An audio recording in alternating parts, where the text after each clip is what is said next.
So here we are, Alli Privitt, Peter Hostrawser, Disrupt Education. What's happening? A little sunshine over your shoulder there, it looks like. There's a little sunshine here. I know I'm in like a dark room, but it's here. Div, it's the snow. Oh, is it? It's Yeah. so bright. If you're on YouTube, it looks really bright. Shining off Like the the snow. reflection. It's not been a very sunny winter. Yeah.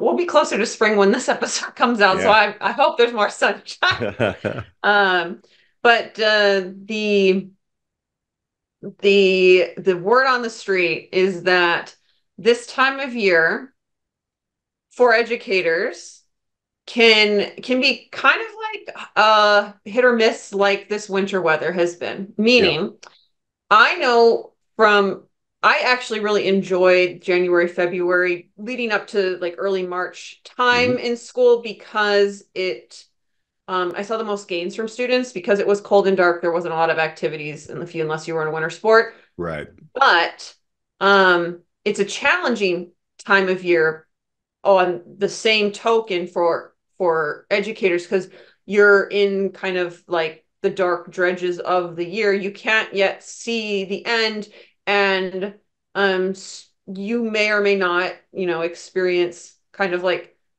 seasonal depression with the Right. darkness. Right. I can remember a teacher my first year, he was a basketball coach, and he said, from his whole entire basketball season, he never saw the sun because his Right. classroom was in the dark. So you'd get to school before the sun came up. He'd teach all day with no windows. Then after school, he would go and coach basketball, no windows, really in the gym, and then it would definitely be over after dark. And so he's like, I literally don't see the sun for like 4 months. Yeah. Got to be a lot of vitamin D in there. Just saying. Yeah, that's true. That's true. We have one of my colleagues on our business team is a basketball coach as well. Same thing. And it is interesting because I think for the most part, correct me if I'm wrong, you taught like full year courses. I teach a lot of semester courses, so there is a kind of a new rebirth of another class that you taught the first semester that you have a new section of kids. And then there's a combination. So we have an internship class. This is full year as well.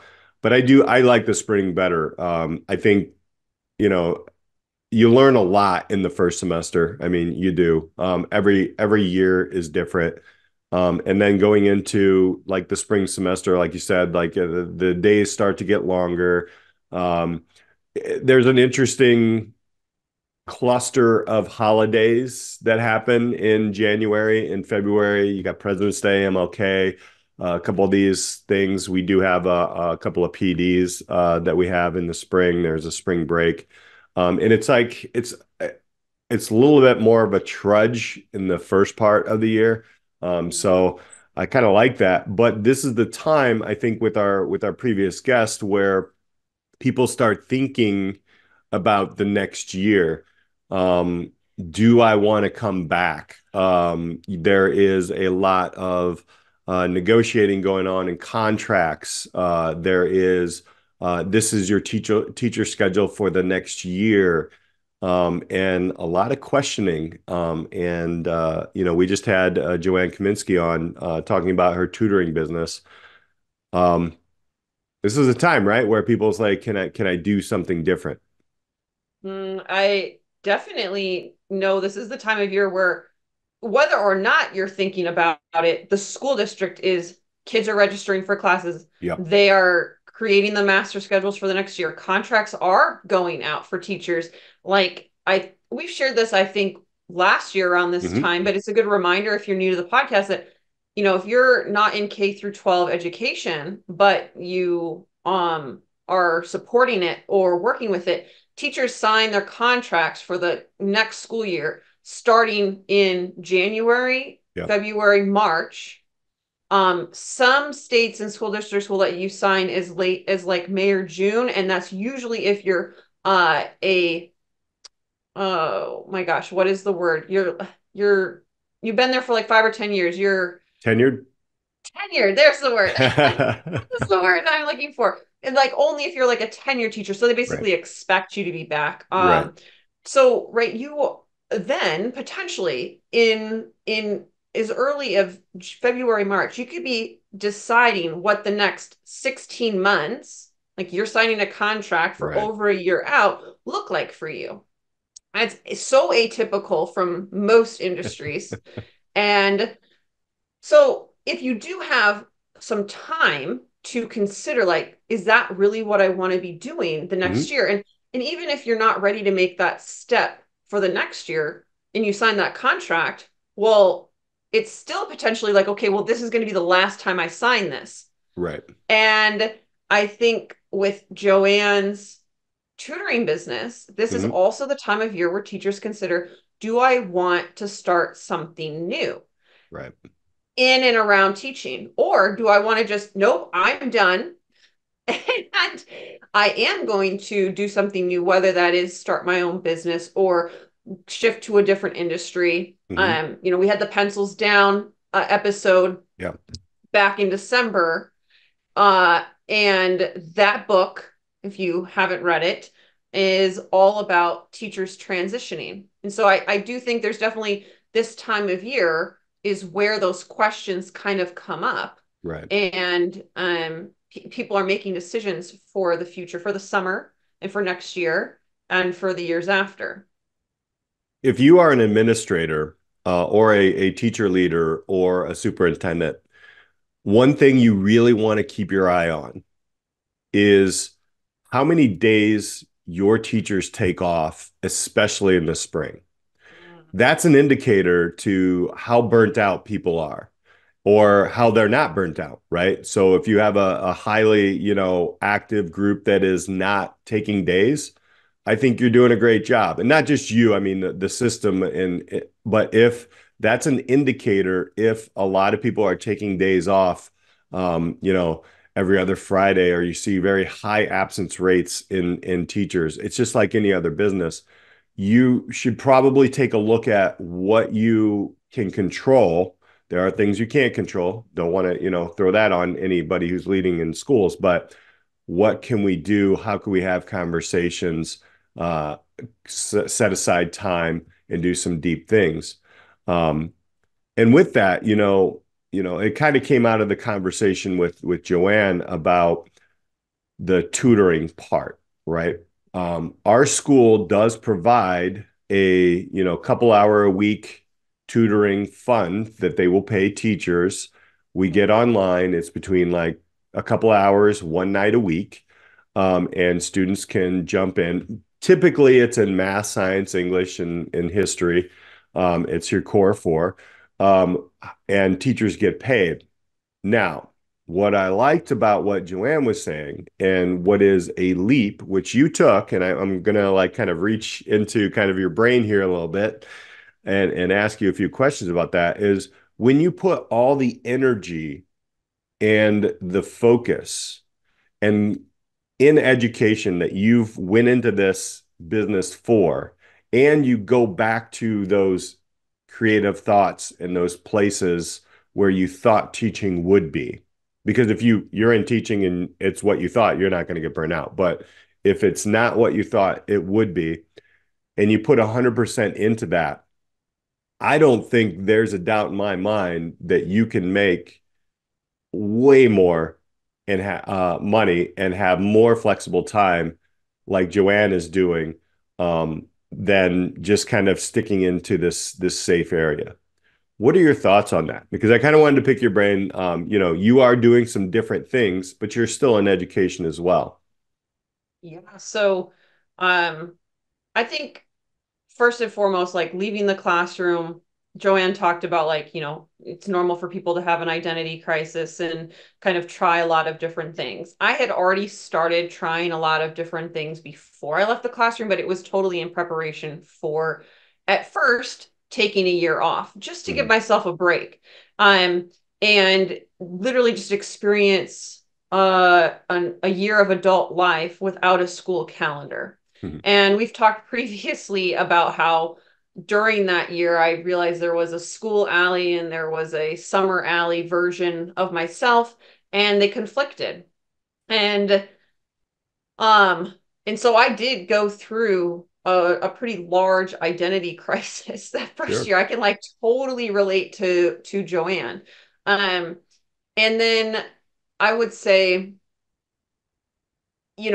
depending on like what your value structures are and then like what you need in order to provide, making the amount of money that teachers make is very, very doable. In a probably a part-time job. You could probably drive Uber and make as much as teachers make and have a very flexible schedule. Like the bar is pretty low. Like, I Hmm. mean, if you live in certain areas, I Right. would say. And most school districts are not paying teachers, the benefits, so to speak, are what, sell it or the days off, the planned calendar, all of those things are certainly benefits, but the actual take-home pay is pretty fairly easy to replicate. Right. However, the cost of doing so gives up time freedom. And right, like if you're signing a contract for like right now for the next year, you're basically saying, I'm giving you my time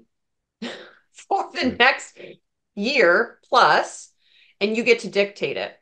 And for me, my thoughts of being out of the system is that with the time freedom that I have, I'm able to live a completely different lifestyle, which has totally different costs associated with it.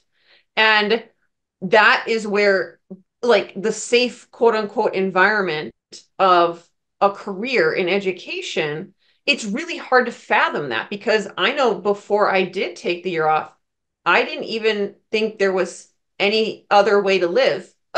Yeah, you're right. You're 20 plus years into it, Peter. I mean, that's I mean I know other things, but it's so ingrained, like Right. it's hard to even, it's that pathway that Joanne talked about. It's like you don't even know what you don't know. I I have this ignorance still because I'm less than 2 years out, Hmm. but it's not like this, I don't know what I don't know. I'm definitely in like the phase two, which is like taking the steps to redefine it. Right. And I mean, I said this to my students all the time.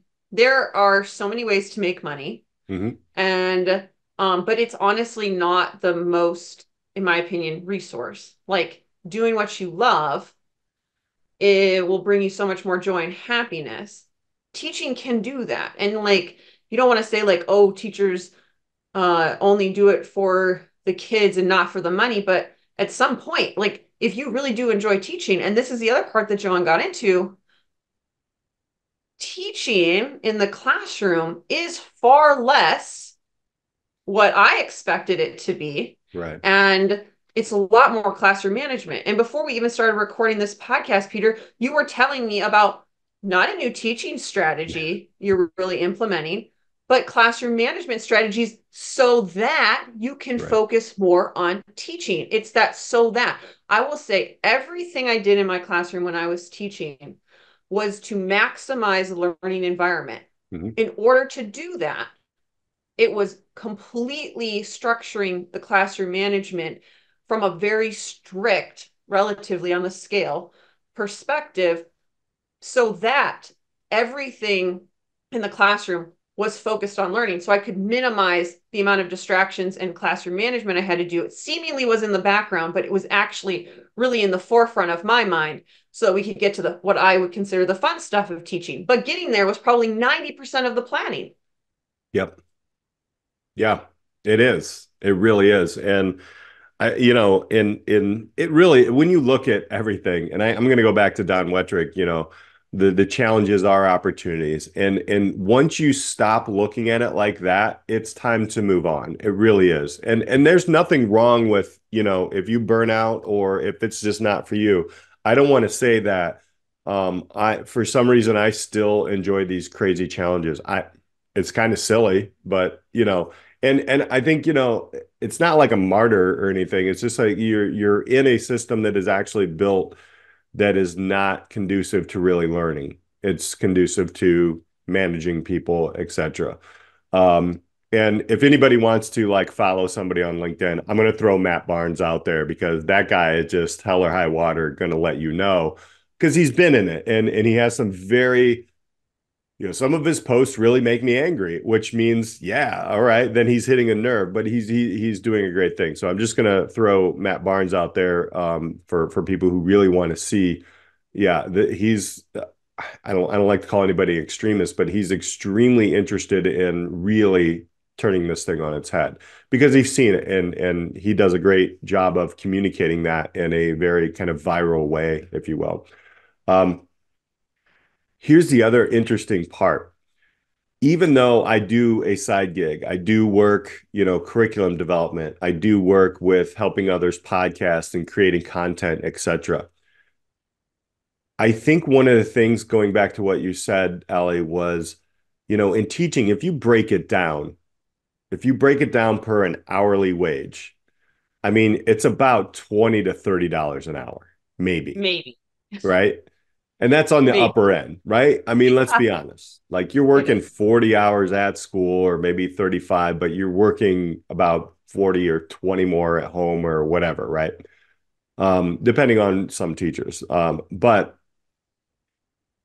I get to do things because I've chosen to do things on the side. And this is kind of what Joanne was talking about as well. And you're like, I really can't believe I'm getting paid to do this, Hmm. right? And I always try to get that back into my head as I'm teaching, right? My job is I get to talk to students, I get to have one-on-one conversations, I get to um and I think Hmm. what Joanne was saying is once you get through the classroom management or the setup of anything that you're doing, and in her Yep. case it was tutoring, once you get that set up and you start rolling, I mean, the amount of time that you put into a classroom and then you put that into yourself, whatever you're doing and creating value, it's unbelievable. Like you can live a lot freer than that, bell schedule. And I think the other thing I wanted to quickly touch on is like that bell schedule, right? And in and of itself is it is funny. I remember at one of my jobs that I didn't like in a certain school system, I would catch myself looking outside the window, wondering what everybody else is doing. Like no lie, I there was a street by, it was a pretty heavily trafficked street, and I would be watching trucks and people go by, and I'm like, I wonder if they're going to lunch and stuff. And I felt like I was in prison in that place. Not my current school. I don't feel like that, but and but think about it, right? Think about like how the work world is changing again into those flexible spaces where you can work in office 3 days, 2 days out of office, 4 day work weeks, 3 day work weeks. Um, Now things are not labeled as hours, they're labeled as creation of value. So, what is a value that you bring? And I think that is a huge piece of education that is going to change in the next coming years. So, and I think, it's funny because Joanne knows this. She's Mhm. done this for so long. And, so that's where, I don't know. Thoughts on that flexible workspace, right? Well, that's where I think there's this huge opportunity for school districts, especially micro schools. Like, I think the smaller you are, the easier it is to implement these things. The bigger the corporation, right? The harder it is to change. And schools are a corporation. Hmm. Um, but this idea of why can't it be some kind of model that is more like tutoring? So Hmm. there's all of these tools and stuff to like, kids can work through a curriculum. Like you can buy these, but they're everywhere. Hmm. Right. Literally, you can get overwhelmed with just like picking one. But okay, you find curriculum for the high school level. Just go with that because that's what you and I know. And kids enroll in online classes that are, you know, either created or edited or led by an educator in the building. And the kids can work through it, but then if they need to flex in and get in-person support, then you have a quote unquote tutor, aka Mhm. teacher, who can then highly engage them. Because I know that there were students who could have done my entire curriculum of a semester or a year-long chemistry class in 1 to 2 months. Right. And then there were other kids that needed the whole year, if not maybe more time, Hmm. And so this idea that a teacher could be there to flex in and like, okay, 2 days a week, that teacher is online only available. You make appointments and all of that. And then the other days they're flex. They're in the school building. You could be in the school building and or you could get help online, but you have to quote unquote check on these marks. Like, I mean, there's so much possibility for like an open campus Yeah. type scenario, Yep. and we don't need it so this archaic bell schedule and that tutoring model, right? Joanne's talking about like there are so many people who want that extra help, and she said you don't have disengaged learners. Like, Hmm. right? They Right. are there with you to learn. And what if the kid needed only one or two pieces of help? Because I know when I'm tutoring, because I do tutor, not at the level Joanne does, but chemistry is obviously a complex topic that Hmm. requires tutoring, is typically, the parents come to me, the students come to me, and they're like, I don't understand anything. And that's not true. It's usually like one, two, three things that got muddled that we need to clarify in order for them to be like, oh, now I understand the picture. Hmm. And that's true when they're learning the material. I don't care how technical it is as well. It's like you need that teacher to like help move a kid forward, but you don't need this like whole classroom lecture structure where everybody gets it at the same time on that day Right. from 8 to 8:50 a.m. Like there's this tutoring-esque model, right, Hmm. is going to get bigger and bigger because it makes so much sense. And there are ways to structure it. Yeah, it's going to disrupt traditional education, but it needs to be. Yeah. I agree. We do have a guest that's coming up in a network that we've had a colleague. I'm just trying to like tease something out here, but where he spoke with me earlier and he talked about another school leader coming into their organization and students were working on things all by themselves, unstructured, like a school, but there was movement, there was things happening, and the school leader, who was from a typical system, said, "Are you okay with this? Do you see what's going on here?" There's a lot. So we're going to talk to somebody there, but also, kind of going back into, teachers looking for side hustles or taking the jump, right? Pun intended there, Miss Parachuter there. But, taking the jump, depending on where you are in life. And I really think, I don't want to discount I've thought about it several times, and you think about, okay, what is your family situation? What is your living situation? What are the bills that you have to pay, et cetera, et cetera? All these things come into play when you're conversating about doing something else or doing something else like, all the way out of education or doing something else with education that you know about that is not in a school system. Um, and really making those thought processes coming out. What are the opportunities that you have? And I want our listeners to think about that. What are the opportunities that you have right now? If you are looking to do something else, you have to look at what is your situation, right? And your situation may not be a jump, right? And that's okay. And I think Joanne said that as well when we asked her. Or your situation is a jump. And some people work better with that back against the wall mentality, right?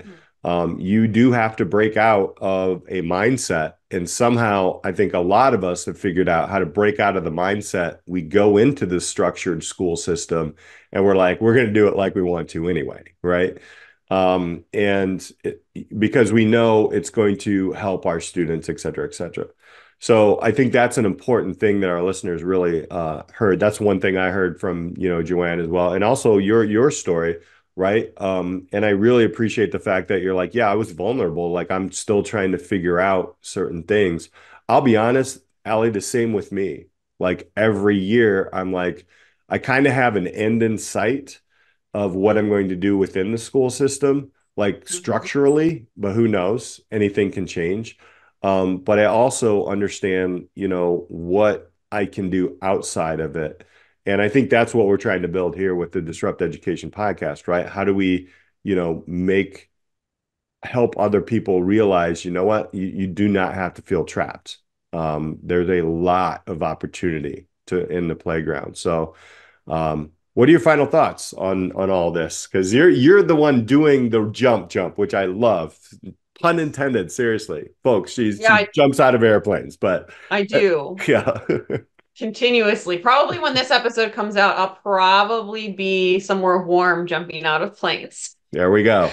Um, I I really want this episode. I know we both really want this episode to be an empowering episode for educators, specifically those in the classroom that are contemplating a change. Right. And they're maybe you're feeling like overwhelmed by this thought and you don't know where to start, and but you know you need a change, whether that's for a year or forever from the classroom. You just know that it's your time, and that's okay. And also if you're feeling empowered to like, no, I really enjoy teaching and I love being in the system that make changes from within, we Mhm. also want you to feel empowered, and like disrupting education takes people on all sides Right. Yes. of inside and outside of the building. And I think that is where we really, commend the innovative leaders who are thinking about and doing school differently, the school districts that are already making those changes and fighting probably against a system. And I really want to shout out our Patricia Morgan, Yeah. our lawyer who was Yeah. on in 2023. And I just feel like, where there's a will, there's a way. And if you're in the right environment, Hmm. right? So if you're a community member, you're a teacher, you're an educator, you're an administrator, like if there's enough backing for a change, it can happen. And then individually, right? We don't know your personal circumstances. If you're listening to this and you're like, wow, I'm feeling overwhelmed with, wanting to make a change. I don't know where to start. Feel free to reach out to Peter and I. Hmm. We have definitely made significant changes in our careers and in disrupting education over a long period of time. Peter more within the system, me now from the outside of the Hmm. system. And Joanne is an amazing resource if tutoring is an angle that you want to think about, and that is totally a route. And she said, that episode is like $10,000 worth of free coaching, Right. where that's just a snippet of her expertise in helping people start their own businesses. And, if you want to be a specialist in a certain area of education, there's so much opportunity for you. And if more and more people are making those decisions to lean into their professional passions and backgrounds and then take control of that is going to disrupt education, because those those specialized individuals can shape a community and shape a specialty by saying, no, I'm going to do it on my own terms. And I'm going to change this teaching model from a management model to a educating those who really want to learn this subject and want that guidance from what I know can help them. And we hope that this episode is like empowering and helps you kind of navigate those next steps as you contemplate them. And we're definitely going to be having more conversations about how to do that in the coming weeks and months here on the Disrupt Education podcast. Right. Love that. And, one of the things that I really want to kind of highlight what you said there, Alli, is when I started to quote unquote disrupt education and kind of go against the grain, I, and I still take it personally sometimes unintentionally. When people talk about the system and they talk about people in the system, I get upset because I'm still in the system. But what you said there was very interesting because it's very necessary. If we're looking to change, we can't be on each side. It can't be in the system, out of the system, you know, whatever, innovative, traditional. It's got to be a yes and that's where I found. I mean, look, I'm folks. I'm working with a person who left the system. She's right there, right? So this is what we need more of, right? How can we yes and? It's not every system anywhere you are in education is not going to work for everybody. So how can we feed off of each other, and put away the negativity and go after those challenges as opportunities, as Don Wettrick said. So I've got one question. This is kind of a new thing that we wanted to add, and I'm throwing this out at you. We are at the end of our podcast now. It's called we'll call it the EdTech Extra, right? So the EdTech Extra. So Alli, I wanted to ask you, and I'm throwing you out here because we didn't previously talk about this. Well, we did a little bit, but wanted to talk about, EdTech is all over the place right now. It's trying to fill gaps. It's trying to, help, blah, blah, blah, all this stuff. What's your EdTech Extra?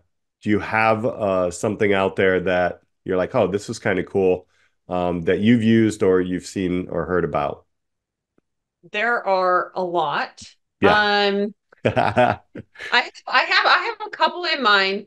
I think I'll go bigger on this first one just because Yep. it's a little spicy because people who use it are probably on one side or the other of it. So the learning management system, I'm going to go with like a big sweep here that I actually loved. Hmm. Was the Schoology learning management system. Hmm. And it's a contender against kind of the Google classroom space. Yep. And when it was introduced in my school district, a lot of teachers were like, oh, but it can do so much. And I don't know, I didn't know a school district that used it before it. I know it's Hmm. bigger now. And I just think that what they do to kind of do a full suite to make any class that you want to, like create, organize, schedule, grading, it integrates with so many things and they were constantly improving it. Yep. I haven't personally used a better one. And let's just make this clear since this is the first time we're doing this. Peter and I are not sponsored by any of these No. recommendations. We just decided we're like, why don't we share out some like tools, resources that we use or have used that we really enjoy. Hmm. And because we've just felt like, for those listening to the podcast, maybe introduce you guys to some stuff you haven't heard of that we have used or Yep. know that works for certain areas. Since we talk about disrupting education, how can we help educators and those inside and out of the system to know what are things that teachers do like, does work, Hmm. versus the things we don't like. Right. I did work with Schoology at one of the schools. I'll just quickly highlight, and it integrated very nicely into our grading program. Very nicely. Yep. Extremely efficient. So don't be afraid, folks out there, of change. I think that's the overall concept of this podcast. But just understanding, change and play, making education your playground again, and you can do that with a lot of these different ed tech tools. I know Schoology is one of them, but also, overall, inside outside of the system. Go for it. It's 2024. We're well into it. Let's make some change happen and disrupt education, change those challenges into opportunities. All right. So for Alli Privitt, I'm Peter Hostrawser. Hey guys, thanks again. Reach out if you have any different ideas around disrupting education. We're here to talk about them. Until next week, we'll talk to you later. Thank you so much for joining us on this week's episode of the Disrupt Education Podcast. Be sure to like and subscribe so you never miss an episode. Are you ready to disrupt the educational arena you're a part of? For more ways to get involved in the work we do here at Disrupt Education, check us out at disrupteducation.co or find us on LinkedIn at Peter Hostrawser or Alli Privitt. Our mission here is to help facilitate and amplify changes in the educational system through local initiatives and help you scale them into community movements. Our building network of disruptors in education are working to move beyond scores and grades as the only measure for student learning. If your school district, college, campus, or organization is looking for facilitators of this work, reach out on our website or social media. And if you have any thoughts or feedback on this week's episode or any episode, we'd love to hear from you. Until next time, keep pushing the boundaries, taking risks, and most importantly, disrupting education.